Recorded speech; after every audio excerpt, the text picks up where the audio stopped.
Printing money is bad, Mm-hmm. right? It's inflationary. Mm-hmm. But borrowing printed money is insane.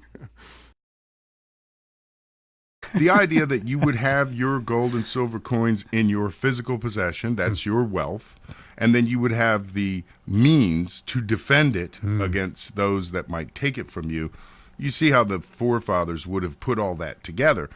Understand that the main thing that they were fighting against was British oppression, and the main British oppression was forbidding the use of state-issued money.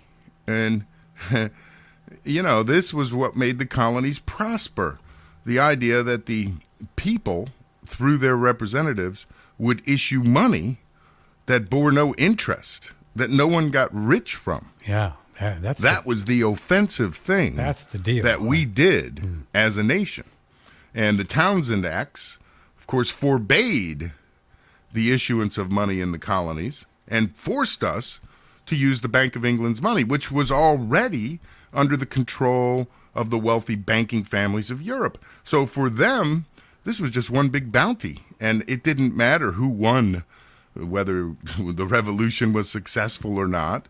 They were going to control the money no matter who won, and that was what they saw.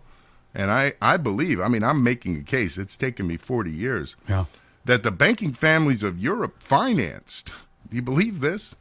Financed the revolution. Wouldn't that be?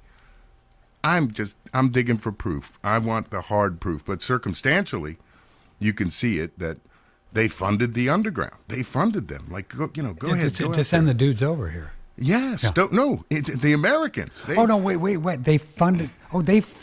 Wait a minute. They funded usins. Yes. Us childrens. Why would they do that? Well, because they believed that through Alexander Hamilton and others that they had planted in the early revolution, that they could take control of the British money supply, of the American money supply from the Bank of England, that was what the Townshend Acts were all about. They were all about the Bank of England rules the United States as far as money is concerned. All right. So these are banking people other than the Bank of England. Correct. You said you're trying to make the case that they funded the independent bankers who grew, who coveted that power there's a great to create money. Man. Did so much. No. Yeah, that's next documentary. That's right, next documentary. I got a lot of feature films to write here, kid. Sure, man, I hear you. Oh, man. Yeah. Isn't it? There's nothing new except the history we don't know. So coming down through these 250-odd years here we are as supposedly free citizens on this great land of ours in the United States, but yet our money is a slave. We might be free, but our money was enslaved.